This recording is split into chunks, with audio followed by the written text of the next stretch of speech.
దేవునికి స్తోత్రం. ప్రభునందు ప్రియులైన మీ అందరికీ మరొకసారి క్రీస్తు యేసు నామములో వందనాలు తెలియపరుస్తూ ఉన్నాను. ఎలా ఉన్నారు? దేవుని యొక్క మహాకృపను బట్టి మనం దినదినము కృప పొందిన వారమై ప్రభు సన్నిధిలో కొనసాగగలుగుతూ ఉన్నాం. ఆయన ప్రేమ ద్వారా మనకిచ్చిన ఈ శ్రేష్టమైన సమయాన్ని మనం సద్వినియోగం చేసుకొని మన బాహ్య జీవిత మేలుల కొరకే కాకుండా ఆత్మీయ జీవిత మేలుల కొరకు కూడా ప్రభు ఇచ్చిన సమయాన్ని, ఆయుష్కాలాన్ని, బలాన్ని సద్వినియోగం చేసుకోవటం అది దేవుని బిడ్డలకు ఉన్నటువంటి ప్రధానమైన లక్షణం. మంచిది. ప్రభు ఈ ఉదయకాలం మిమ్మలను దీవించి బలపరచునుగాక. నా ప్రియులారా, గమనించండి, మీకు సోమవారం నుండి ఈ కార్యక్రమంలో ఒక పాట కూడా మీకు పాడి వినిపించాలని దేవుని ఆత్మచేత ప్రేరేపించబడుతున్నాం. మా పరిచర్యలో ప్రభు మాకు ఇచ్చిన సొంత పాటలు,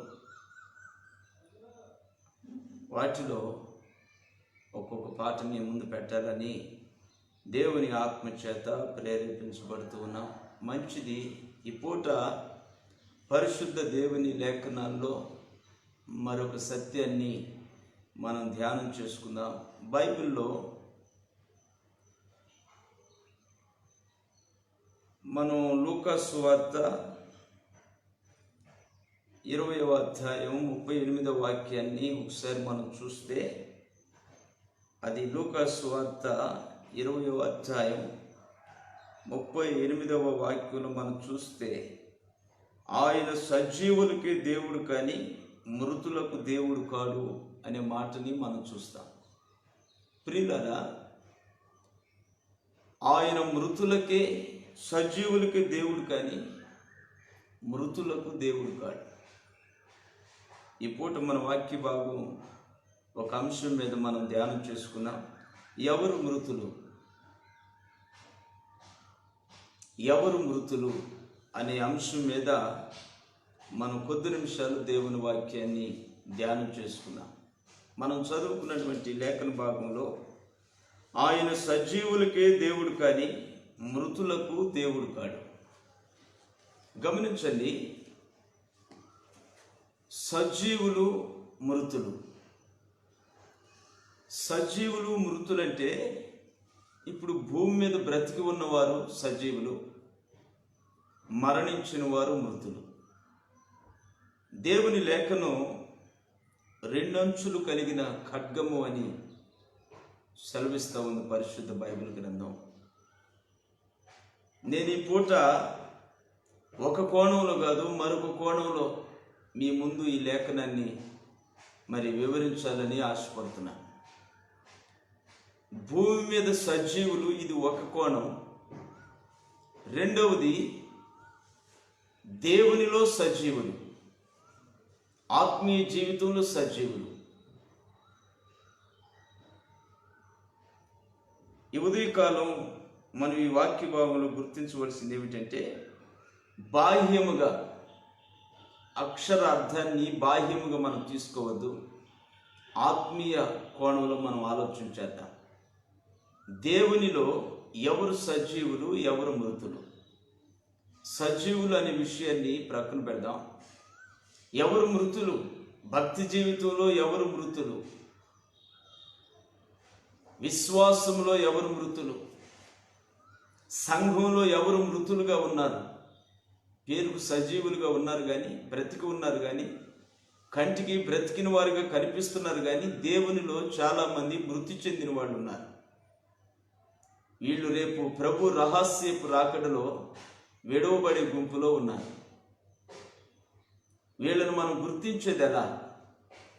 ఒకవేళ మనమే ఈ మృతుల జాబితాలో ఉన్నామేమో, ఆధ్యాత్మికంగా మృతి చెందినటువంటి గుంపులో మనమే ఉన్నామేమో. ఒకవేళ మనలను మనం పరిశీలన చేసుకోవాల్సిన అవసరత ఎంతైనా ఉంది. ఎందుకంటే ప్రభు రాక ఒక దినం ఆలస్యమయ్యే కొలది మనం సంసిద్ధులుగా ఉన్నామా లేదా ఇంకేదైనా సరిదిద్దుకోవలసిన అవసరత ఉందా అనే విషయాన్ని మనం పరిశీలన చేసుకుంటూ ప్రభు రాకడ కొరకు ఎదురు చూడాలని నా యొక్క మనవి.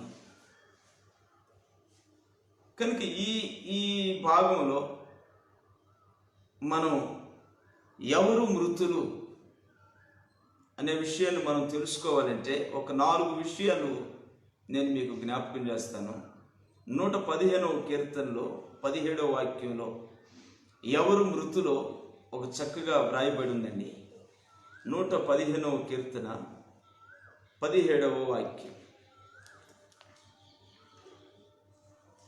మృతులను మౌన స్థితిలోనికి దిగిపోవు వారును యెహోవాను స్తుతింపరు.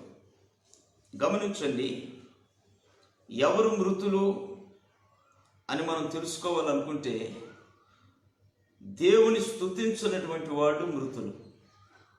ఈ రోజున సంఘాలలో చాలామంది సజీవులుగా కనిపిస్తున్నాం, అందరం బ్రతికి ఉన్నట్లుగా కనిపిస్తూ ఉన్నాం, అందరం భక్తి గల వారిగా కనిపిస్తూ ఉన్నాం, అందరం దేవుని పిల్లలు అనబడుతూ ఉన్నాం. అయితే వాక్యపు కోణంలో మనం చూస్తూ ఉన్నప్పుడు, వాక్యపు వెలుగులో మనల్ని మనం పరిశీలన చేసుకుంటున్నప్పుడు దేవుని యొక్క వాక్యం సెలవిస్తూ ఉంది, మృతులైన వాళ్ళు మౌన స్థితిలో దిగిపోయి ఉంటారు, మౌనత్వంలోనికి దిగుతారు. క్రైస్తవుడు ఎదుగుతాడు అని వాక్యం చెబుతుంది, కానీ దిగుతాడు అని బైబిల్లో ఎక్కడ లేదండి. ఒకవేళ దిగిన వాళ్ళు ఉంటే వాళ్ళు అదో రకమైన భయానకమైన పరిస్థితి, గాఢాంధకారంలోనికి వాళ్ళ జీవితం దిగిపోయినట్లు మనం గమనిస్తాం. యెరూషలేము నుండి యెరికో పట్టణం వెళ్ళేదానికి ఒక వ్యక్తి దిగి వెళుతున్నాడు, మధ్యలో దొంగలు కొట్టి కొరప్రాణంతో పడేసి వెళ్ళిపోయారు. దిగుడు అనుభవం చాలా భయానకమైనది. ఎదిగే అనుభవాన్ని, ఎక్కే అనుభవాన్ని బైబిల్ కోరుకుంటూ ఉంది. ప్రభు అయిన క్రీస్తు, మనం ఆరాధిస్తున్నటువంటి మన దేవుడు, ప్రతి క్రైస్తవుడు లేక ప్రతి వ్యక్తి క్రీస్తులో ఎదగాలి, సంఘములో ఎదగాలి అని చూస్తున్నాడు, కానీ దిగాలి అని బైబిల్ ఎక్కడ వ్రాయబడలేదు. ఇక్కడ 115వ కీర్తన 17 మనం చూస్తున్నాం, మృతులను మౌన స్థితిలోనికి దిగిపోవు వారు.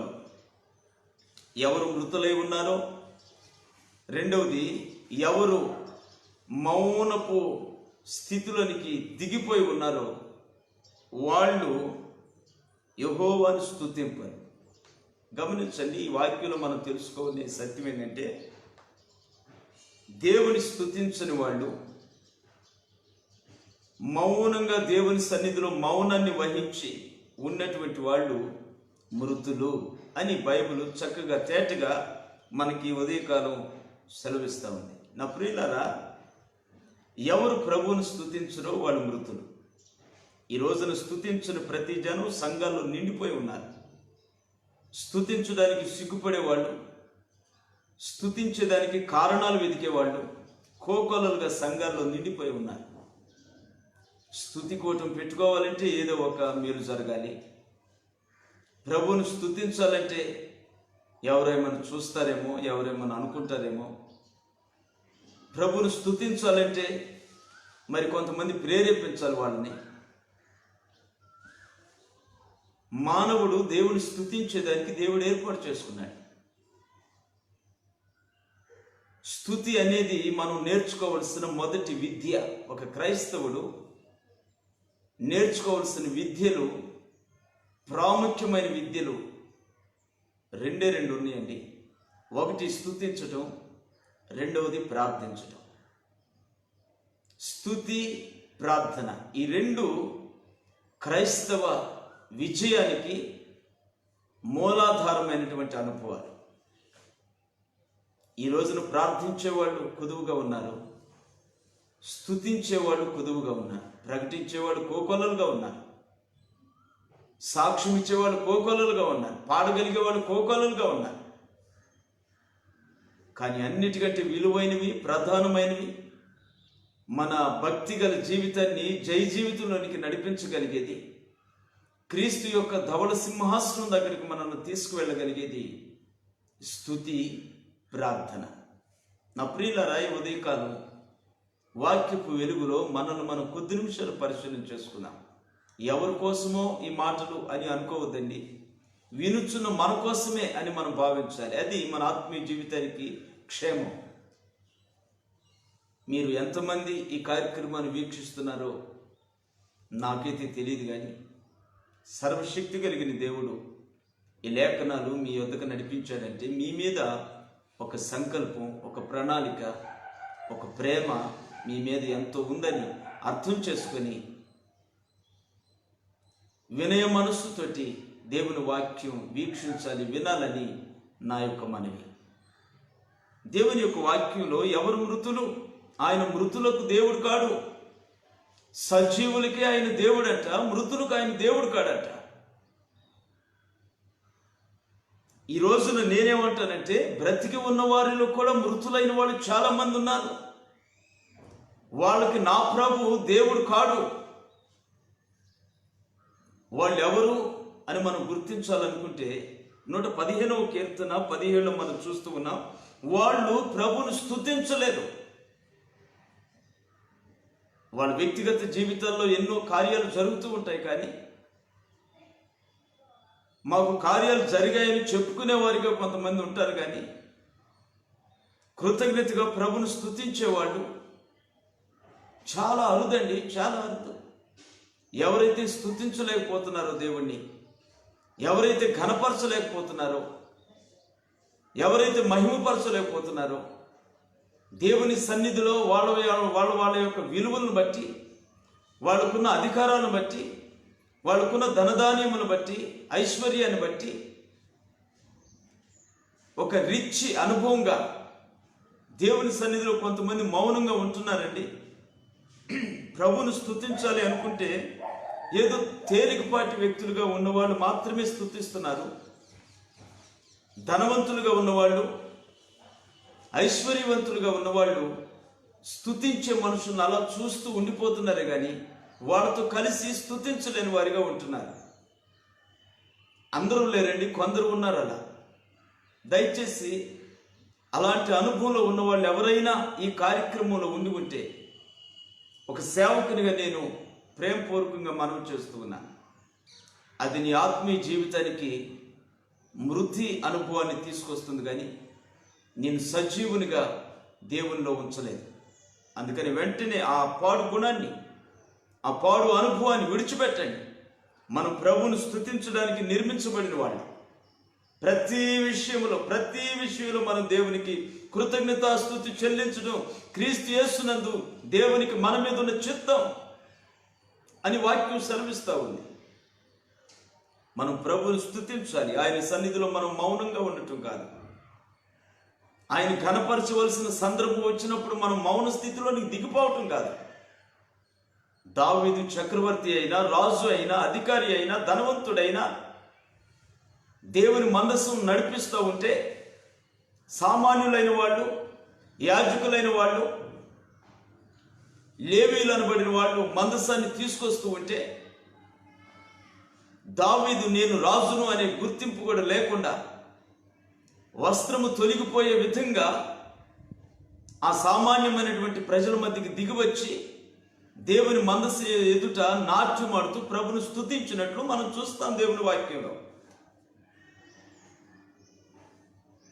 కాబట్టి నా ప్రియులారా, ఈ ఉదయకాలం మనం దేవుని స్తుతించాలండి. ఎవరైతే స్తుతించకుండా ఉంటున్నారో, స్తుతి చెల్లించడం సిగ్గుగా భావిస్తూ ఉన్నారో వాళ్ళు మృతులు అని బైబిల్ చెబుతా ఉంది. వారికి నా ప్రభు అయిన క్రీస్తు దేవుడు కాడు. దేవునిగా ఆయన దగ్గర నుండి వారికి ఎటువంటి సహాయము అందదు. అందుకని మనం గుర్తించాలి. రెండవ మాటగా మనం చూస్తే, రెండవ మాటగా మత్తయి సువార్త 8వ అధ్యాయం చూడండి. మత్తయి సువార్త 8వ అధ్యాయం 21వ వాక్యంలో ఒక ఒక మాట వ్రాయబడి ఉంది 21లో. యేసు ప్రభు ఒకసారి ఓ ప్రాంతంలో వెళ్తూ ఉన్నాడండి. వెళ్తూ ఉంటే ఒక కుటుంబంలో ఒక వ్యక్తిని పిలుస్తూ ఉన్నాడు. ఆ సందర్భాన్ని మనం చూస్తున్నాం. మత్తయి సువార్త 8వ అధ్యాయం 21, 22 వాక్యాలు చూస్తే, శిష్యులలో మరి ఒకడు, ప్రభువా, నేను మొదట వెళ్ళి నా తండ్రిని పాతిపెట్టుటకు నాకు సెలవిమ్మని ఆయనను అడుగగా, యేసు అతన్ని చూచి, నన్ను వెంబడించుము, మృతులు తమ మృతులను పాతిపెట్టుకొననిమ్ము అని చెప్పాడు. ఈ వాక్యంలో మీకు ఏమర్థమైంది? మన అంశం ఏమిటి? ఎవరు మృతులు? ప్రభు అయిన క్రీస్తు ఇక్కడ ఎవరు మృతులు అని చెబుతున్నాడు తెలుసునా? క్రీస్తుని వెంబడించవలసిన అవసరత లేని వాళ్ళు మృతులు అంటున్నాడు ఆయన. నీవు నన్ను వెంబడించు అని ఒక వ్యక్తిని ప్రభు పిలిచినప్పుడు ఆయన అంటాడు, అయ్యా, నా తండ్రి మరణావస్థలో ఉన్నాడు, అతను రేపో మాపో చనిపోతాడు, అతన్ని పాతిపెట్టిన తర్వాత ఆ కార్యక్రమాలు ముగించుకున్న తర్వాత నేను నిన్ను వెంబడిస్తాను అంటున్నాడు. అంతలో యేసయ్య అంటాడు, మృతులను పాతిపెట్టుకునే కార్యక్రమంలో ఉంటారు, నీవు నన్ను వెంబడించాలి, కాబట్టి నువ్వు నన్ను వెంబడించు. వాళ్ళు నన్ను వెంబడించేవాళ్ళు కాదు కాబట్టి వాళ్ళు వాళ్ళ కార్యక్రమాలు వాళ్ళు చేసుకుంటారు. నా ప్రియులారా, ఈ వాక్యంలో తేటగా నాకు వచ్చినటువంటి గ్రహింపు ఏమిటంటే, మృతులు క్రీస్తును వెంబడించలేనటువంటి వాళ్ళు మృతులు. యేసు ప్రభును వెంబడించకుండా వారి వ్యక్తిగత కుటుంబాల కొరకు, ఇహలోక సంబంధమైన విషయాల కొరకు సతమత పడుతున్నటువంటి వాళ్ళు మృతులు. వాళ్ళు క్రీస్తును వెంబడించలేరు. ఐహిక విచారము కలిగిన వాళ్ళు, భూ సంబంధమైన జీవితం నిమిత్తమై విచారించే ప్రతి ఒక్కరూ క్రీస్తును వెంబడించలేరు. క్రీస్తును వెంబడించలేనప్పుడు వాళ్ళు ఎలా సజీవులు కాగలరు? మనం మన పాపముల యందు మరణించు వారమై ఉండగా క్రీస్తు తన కృపను బట్టి మనల్ని సజీవులుగా చేశాడని పత్రికలో మనం చూస్తూ ఉన్నాం. సజీవుడైనటువంటి క్రీస్తు, నిత్య జీవము కలిగించు క్రీస్తుని వెంబడించకుండా ఒక మనుష్యుడు, పాపపు మరణంలో ఉన్న ఒక మనుష్యుడు ఎలా సజీవుడు కాగలడు? ఈ పూట క్రీస్తుని అనగా సంఘాన్ని, వాక్యాన్ని, దేవుడు మన ఆదరణ కొరకు పంపిన పరిశుద్ధాత్మని ఎవరైతే వెంబడించలేని వారిగా ఉన్నారో వాళ్ళు మృతులు అని తేటగా మనం గుర్తించవలసిన అవసరత ఎంతైనా ఉంది. ఒకటి, క్రీస్తుని అనగా ఈ దినాన మనకి క్రీస్తు సంఘమై ఉన్నాడు. ఈ దినాన క్రీస్తు వాక్యమై ఉన్నాడు. ఈ దినాన క్రీస్తు ఆత్మ అయి ఉన్నాడు.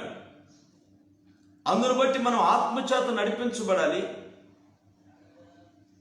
వాక్య ఉపదేశం ద్వారా నడిపించబడాలి. సంఘము ద్వారా నడిపించబడాలి. ఈ మూడిటిని ఎవరైతే వెంబడించలేక వారి సొంత వ్యక్తిగత పనులు ముందు పెట్టుకొని సంఘానికి రావడానికి సాకులు చెప్పేవారిగా, వాక్యాన్ని వెంబడించేదానికి సాకులు చెప్పేవారిగా, ఆత్మను వెంబడించేదానికి సాకులు చెప్పేవారిగా ఉన్నారో వాళ్ళు మృతులు అనే వాక్యము మనకి తేటగా తెలియపరుస్తున్నటువంటి వాస్తవం. నా ప్రియమైన దేవుని బిడ్డ, ఈరోజు ఈ అనుభవాలు నీవు ఉన్నావా? ఉన్నట్లయితే ఈ వాక్యము నీ కొరకే పరిశుద్ధాత్మ దేవుడు ఏర్పాటు చేశాడని గుర్తించాలి. వెంటనే ఈ మృతుల అనుభవం నుండి నువ్వు బయటికి రావాలి. బయటికి రాలేకపోతే నువ్వు ఎత్తబడి గుంపులో ఉండలేవు. క్రీస్తు యొక్క మహిమ రాకడ నీ నేత్రాలతో చూడలేవు.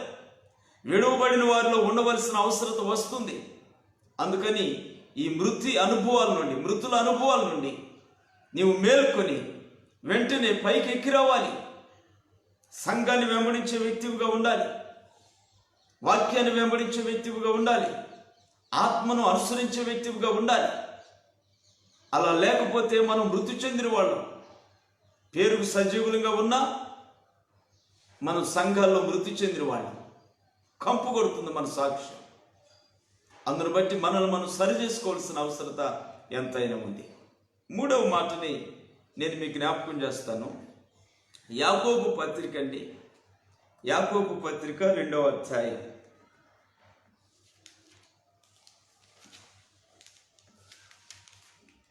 యాకోబు పత్రిక 2వ అధ్యాయం 26వ వాక్యాన్ని చూద్దాం. 26వ వాక్యంలో మరి భక్తుడైన యాకోబు గారు మాట్లాడుతూ అంటాడు, ప్రాణము లేని శరీరము ఎలాగో మృతమో అలాగే క్రియలు లేని విశ్వాసము మృతము. ఇక్కడ మూడవ గుణం ఏంటో తెలుసునా? మృతులైన వారిలో ఉండే మూడవ గుణం క్రియలేని విశ్వాసం. చాలామంది ఈ రోజున సంఘాల్లో విశ్వాసులుగా ఉన్నారు, కానీ విశ్వాసులు అనే ముసుగులో భక్తి జీవితాలు కొనసాగిస్తున్నారు. కానీ కొంతమంది విశ్వాసానికి క్రియలు లేవండి. దేవుని మీద విశ్వాసం అయితే ఉంది, కానీ దేవుని కొరకు తెగించి ఏ పనిని చేయలేరు. క్రీస్తు వాక్యం మరొకరికి ప్రకటించాలని ఆశ ఉంటుంది. కారణం వాళ్ళలో ఉన్న విశ్వాసాన్ని బట్టి. కానీ వాళ్ళు ఏ రోజున కూడా క్రీస్తు తన వాక్యమును ఇతరులకి పంచలేరు. ఇతరుల కొరకు ఒకరోజు ఉపవాసం ఉండి ప్రార్థించాలి అని అనుకుంటారు, కానీ వాళ్ళు ప్రార్థన చేయలేరు. ఎప్పటికప్పుడు ఏదో ఒక ఆటంకం, ఏదో ఒక ఇబ్బంది వాళ్ళు అనుకున్న దాన్ని జరగనివ్వకుండా అడ్డుపడతా ఉంది. కారణం ఏంటంటే వీళ్ళ విశ్వాసం ఉంది, కానీ ఆ విశ్వాసానికి క్రియ లేదు. క్రియను చేయలేకపోతున్నారు. ఎందుకు చేయలేకపోతున్నారంటే వాళ్ళకి దృఢమైన దేవుని పట్ల ఒక దృఢమైనటువంటి సంకల్పం లేదు, ఒక నిశ్చయత లేదు. మనసులో నడుం కట్టుకోవాలండి. మనం నడుం కట్టుకోకపోతే ఏ పని కూడా చేయలేం. మన కుటుంబ జీవితానికి, మన బాహ్య జీవిత సంబంధించిన ఏ పని అయినా నడుం కట్టుకొని మనం చేస్తాం. ఎందుకంటే ఆ పని చేయకపోతే మన ఫ్యామిలీ సరిగా ఉండదు అని. దైవికమైన విషయాల్లోకి వచ్చేసరికి అశ్రద్ధ కలిగేవాడు చాలామంది ఉన్నారండి. మన కుటుంబాల కొరకైతే నడుం కట్టుకునేది ఎంతటి పని అయినా, కష్టమైన, నిష్ఠూరమైన దాన్ని కొనసాగించుకొని చేసుకుంటాం. దేవుని పని దగ్గరకు వచ్చేసరికి వాయిదాలు వేసుకుంటుంటాం. లేదంటే నీకు బదులుగా ఇంకొకరి బదులుగా ఇంకొకరిని ఏర్పాటు చేసుకునేవారుగా ఉంటాం. సాకులు చెప్పే ఆత్మీయత ఈ రోజున సంఘాలు నిండిపోయింది. నా ప్రియులను గమనించండి. భక్తుడైన యాకోబు అంటున్నాడు, ప్రాణము లేని శరీరం ఎలాగో మృతమో, మన శరీరంలో ప్రాణం లేకపోతే మన శరీరం ఎలాగో మృతి చెందిన శరీరమో, అలాగే ఒక విశ్వాసిలో క్రియ లేకపోతే ఆ వ్యక్తి మృతి చెందినవాడు. క్రియ అనేది విశ్వాసానికి ఒక ప్రాణం.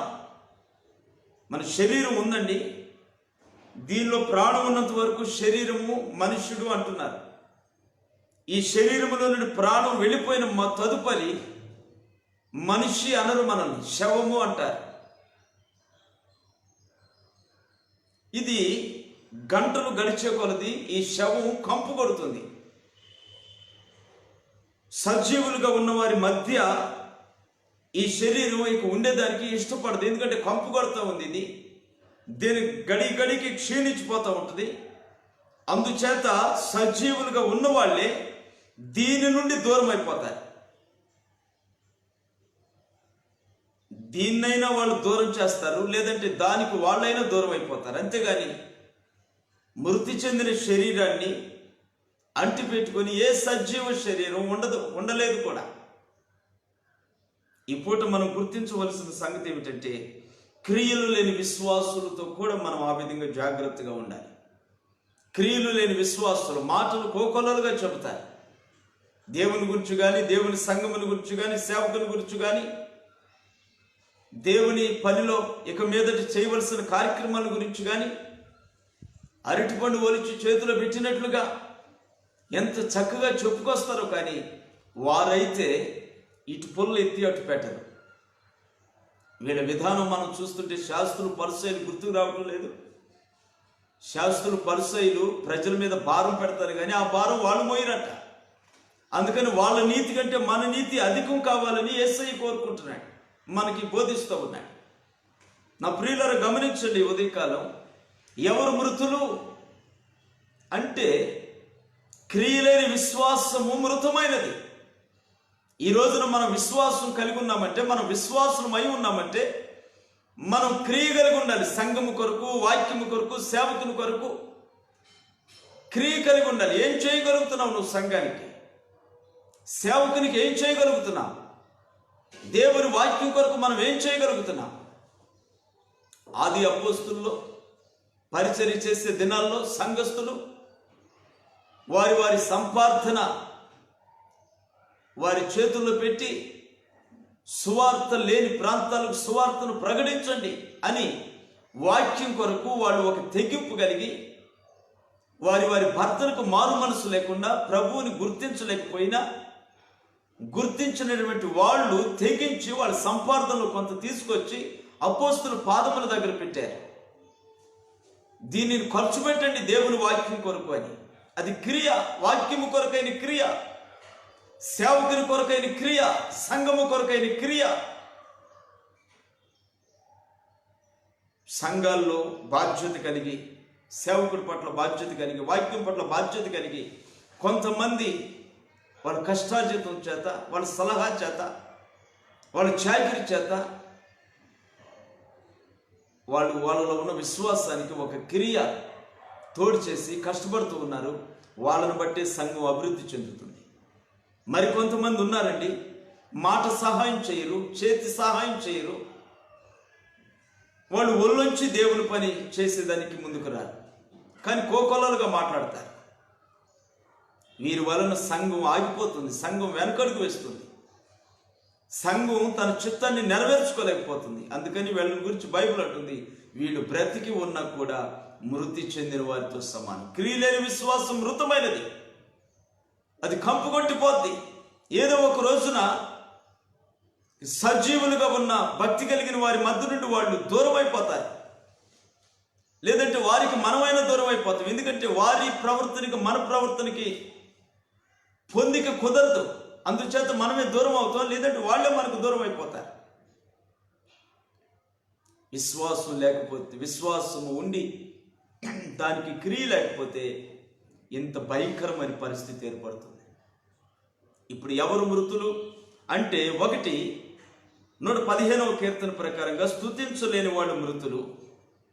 రెండవది మత్తయి సువార్త 8వ అధ్యాయం ప్రకారం క్రీస్తును వెంబడించలేని వాళ్ళు మృతులు. యాకోబు పత్రిక ప్రకారంగా క్రియలేని విశ్వాసులు మృతులు. నాలుగవదిగా ఒక మాట చెప్పి ఈ వాక్యాన్ని మనం ముగించుకుందాం. ప్రకటన గ్రంథం 3వ అధ్యాయం చూస్తే, ప్రకటన గ్రంథం 3వ అధ్యాయం, ప్రకటన గ్రంథంలో దేవుడు 7 సంఘాలను గురించిన సమాచారం ఇచ్చాడండి భక్తుడైన యోహాను గారికి. 7 సంఘాలను గురించినటువంటి సమాచారంలో 5వ సంఘమైన సార్దీస్ అనబడిన సంఘానికి మరి దేవుడు ఏం చెబుతున్నాడో మనం ఒకసారి గమనిద్దాం. మొదట 1-2 వాక్యాలు మనం చూస్తే, సార్దీస్లో ఉన్న సంఘపు దూతకి ఇలా వ్రాయుము, 7 నక్షత్రములను దేవుని 7 ఆత్మలను గలవాడు చెప్పు సంగతులేమనగా, నీ క్రియలను నేను ఎరుగుదును. ఏమనగా, జీవించుచున్నావన్న పేరు మాత్రం ఉన్నది కానీ నీవు మృతుడవే. నీ క్రియలు నా దేవుని ఎదుట సంపూర్ణమైనవిగా నాకు కనబడలేదు. కనుక జాగరూకుడివై చావునైన మిగిలిన వాటిని బలపరచు. మనం చదువుకున్న ఈ 2 వచనాల్లో సార్దీస్ అనబడిన ఒక సంఘం, ఈ సంఘమును గురించి పరిశుద్ధాత్మ దేవుడు ఏం చెబుతున్నాడంటే, నీ క్రియలు నేను ఎరుగుదును. ఇందాక మనం చెప్పుకుంది యాకోబు పత్రికలో క్రియలేని విశ్వాసం. అయితే ఇక్కడ ఈ సంఘానికి క్రియలు ఉన్నాయి, ఈ సంఘస్థులకి క్రియలు ఉన్నాయి. క్రియలు ఉన్నాయి కానీ అవి సంపూర్ణము కాలేదు అంటున్నాడు. అంటే ఈ మాటకున్న అర్థం ఏమిటంటే, కొంతవరకు క్రియ వాళ్ళ జీవితాల్లో ఉంటుంది, మరికొన్ని చేయరు. వాళ్ళకి ఇష్టమైన కార్యక్రమాల్లో పాలు పొందుతారు, కొన్ని కార్యక్రమాల్లో పాలు పొందరు. దేవుని విషయమై ప్రతి కార్యములో మనం పాలు పొందవలసిన బాధ్యత మనకు ఉందండి. అయితే వీళ్ళు ఏం చేస్తారంటే వాళ్ళకి ఇష్టమైన వాటిలో ఏదో 1-2 అడపాదడపా కార్యక్రమాల్లో పాలు పొందుతారు. మరి మనం ఏ కార్యక్రమంలో లేకపోతే బాగుండదు, చూసేవాళ్ళు ఏదైనా అనుకుంటారు అన్నట్లుగా చూసేవాళ్ళ కోసం వీళ్ళ పేరు కోసం కొన్ని కార్యక్రమాల్లో, దేవుని కార్యక్రమాల్లో పాలు పొందుతారు. కానీ సంఘం పట్ల ఒక బాధ్యత కలిగి చిన్న కార్యం మొదలుకొని పెద్ద కార్యం వరకు వాళ్ళు నడుము కట్టుకొని నిలబడలేరండి. కారణం వీళ్ళ గురించి ప్రకటన గ్రంథం చెబుతుంది, క్రియలో సంపూర్ణత లేని వాళ్ళు. అరాకొర క్రియలతో ఉన్నారు కానీ వీళ్ళు సంపూర్ణంగా లేరు దేవుని సన్నిధిలో. దేవుని క్రియ నడుం కట్టుకొని అన్ని క్రియలు కొనసాగించాలని ఉద్దేశం లేని వాళ్ళు. ఏదో వీలు పడినప్పుడు, రాదలిచినప్పుడు, చేయదలిచినప్పుడు మాత్రమే చేస్తారు. కొన్ని విషయాల్లో వీళ్ళు పాలు పొందారు. వీళ్ళు సంపూర్ణత లేని వాళ్ళు. కాబట్టి వీళ్ళ గురించి దేవుని యొక్క వాక్యం అంటుంది, మీరు జీవించుచున్నారు అనే పేరు మాత్రం ఉంది కానీ మీరు మృతులే, మీరు చనిపోయిన వారితో సమానమే. ఎందుకంటే మీకు క్రియలు లేవు. అందుకని వీళ్ళకి లాస్ట్గా ఒక సలహా చెప్పబడింది, జాగరూకుడివై చావనై ఉన్న మిగిలిన వాటిని బలపరచు. నీవెటు మృతి చెందిన అనుభవంలో ఉన్నావు కాబట్టి మిగిలిన వాళ్ళకైనా బ్రతికి ఉండేదానికి మీరు బోధ చేయండి. నీవెటు చనిపోయిన లెక్కలో ఉన్నావు, మరి కొంతమంది ఆయన బ్రతికించేదానికి ప్రయత్నించండి. మీరు ఎదుటి వారిని మీ అనుభవంలోకి లాక్కి వెళ్ళద్దు. సంఘాల్లో ఉండే ఒక పాడుకోవడం ఏంటంటే వీళ్ళు సణుగుతారు దేవుని మీద, ఇంకొకరు సనిగేటట్లు చేస్తారు.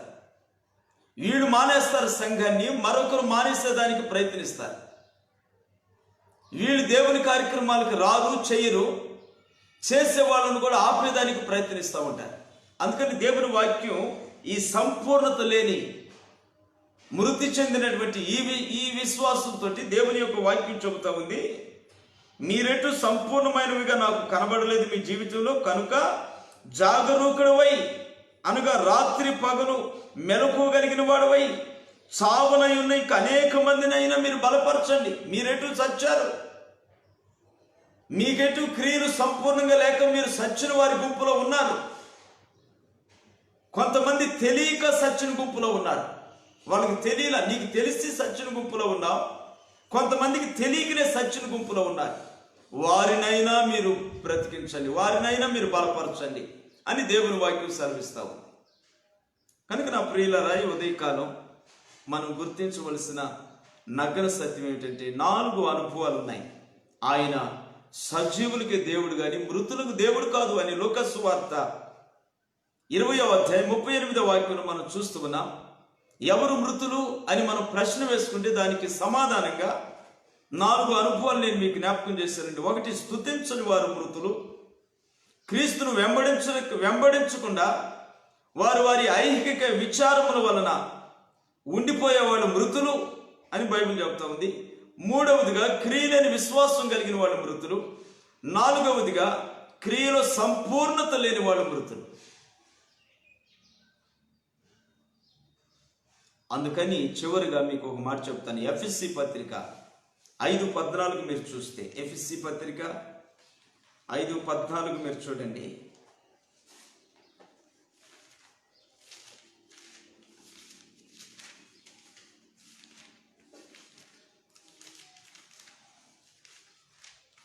ఎఫెసీ పత్రిక 5:14 మీరు చూస్తే, అందుచేత నిద్రించుచున్న నీవు మేల్కొని మృతులలో నుండి లెమ్ము, క్రీస్తు నీ మీద ప్రకాశించునని ఆయన చెప్పుచున్నాడు. దేవునికి స్తోత్రం.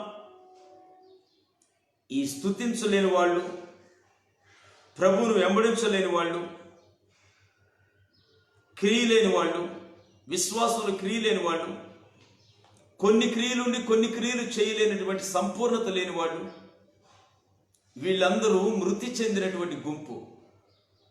వీళ్ళు ఎప్పుడో ఆదివారం ఒక్కసారే వస్తారు, సంతకం పెట్టి ఆఫీసులో సంతకం పెట్టి వెళ్ళినట్లుగా వెళ్ళిపోతారు. మరలా వాళ్ళు కనిపించేది ఆదివారం, ఇక మధ్యలో కనిపించరు దేవుని సన్నిధిలో. వీళ్ళంతా మృతులు.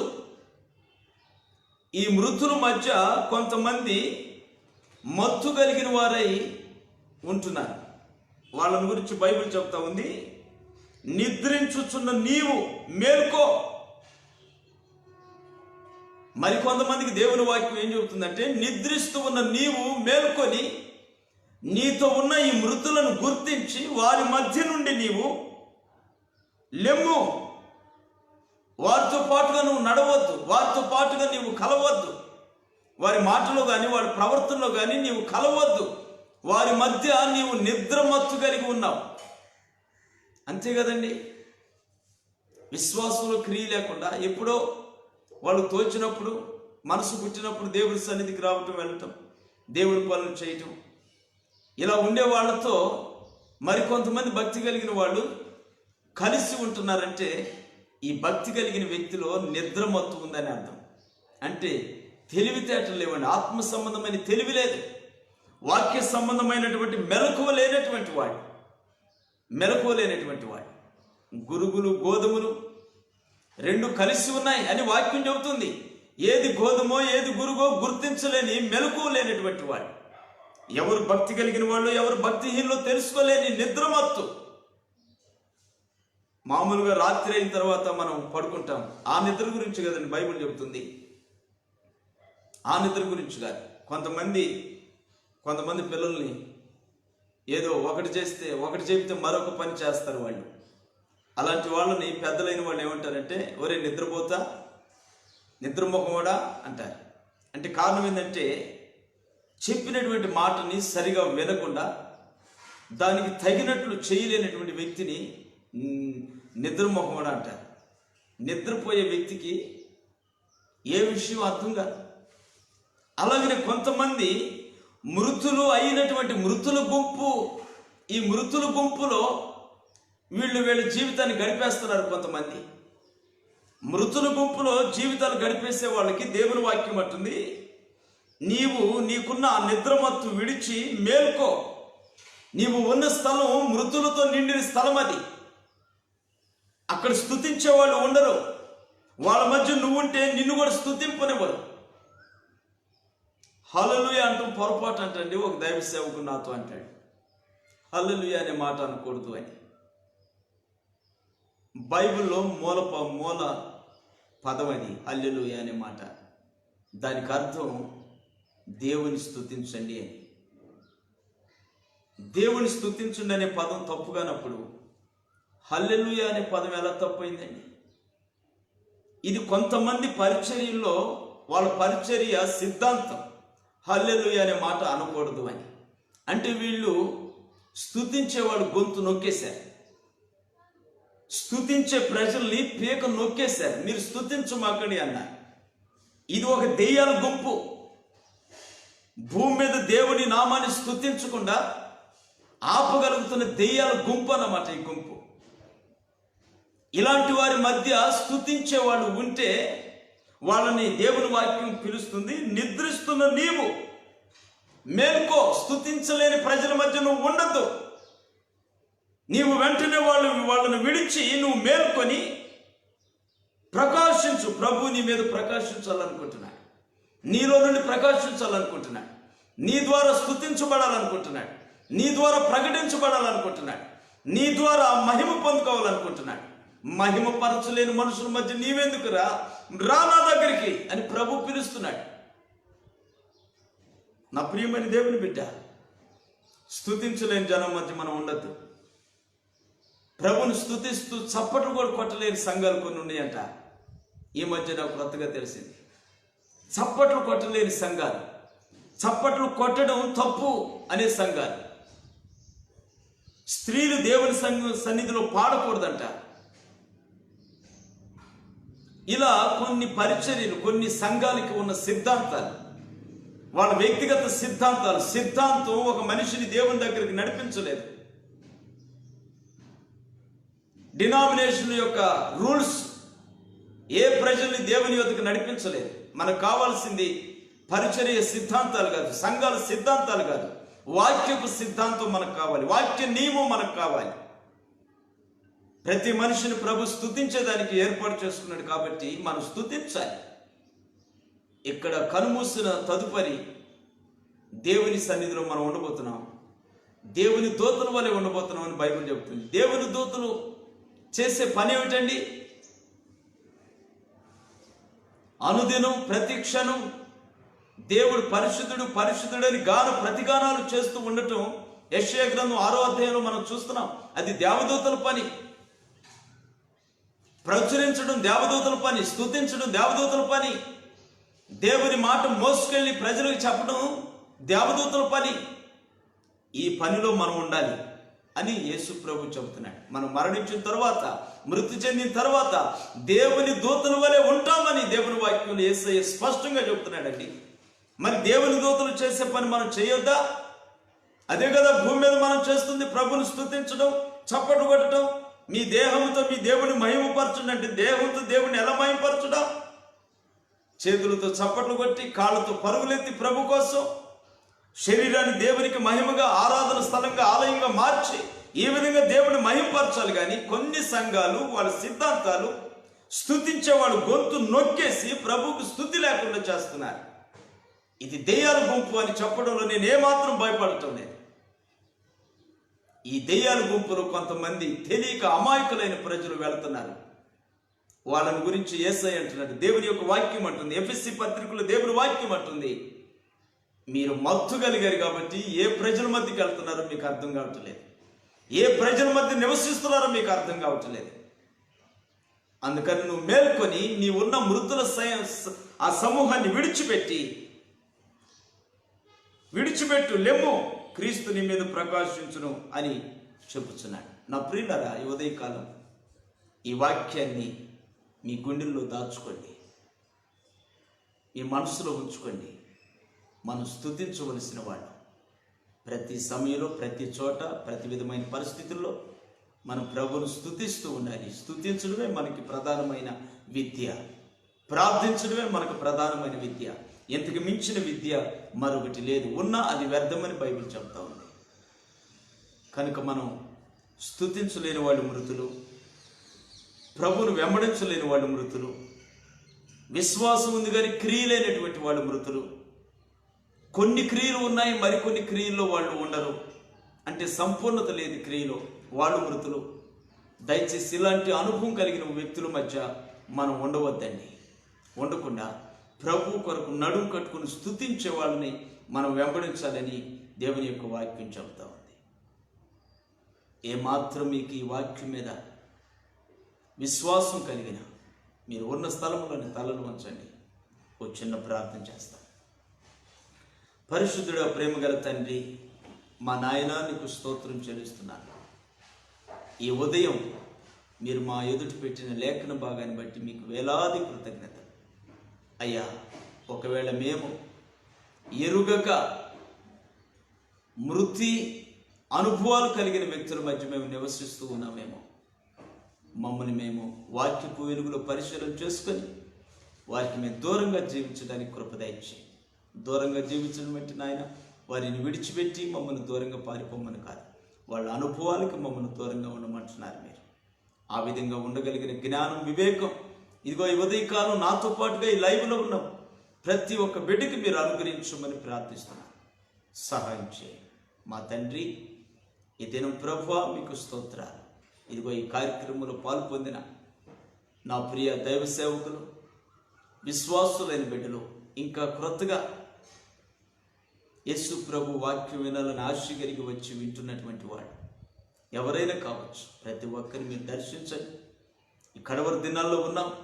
వాక్యపు సత్యంలో మా పాదాలు స్థిరపడేటానికి మా ప్రియులందరూ మీరు జ్ఞాపకం చేసుకొని దీవించమని నిశ్చితమైతే నాయన సోమవారం అయ్యా ఇదే సమయంలో మేము మళ్ళా ఇలా కలుసుకోగలిగిన కృప మాకు అందరికీ దయచేయమని నా ప్రభు అయిన యేసుక్రీస్తు నామములో ప్రార్థించి వేడుకుంటున్నాను తండ్రి. ఆమేన్, ఆమేన్. నా ప్రభు అయిన క్రీస్తు కృపా సమాధానం కూడి వచ్చిన దైవ సేవకులకు, సంఘాలకి అలాగనే విశ్వాసులైన బిడ్డలకు వారి కుటుంబానికి సదాకాలం తోడై ఉండి నడిపించి బలపరచునుగాక. ఆమేన్.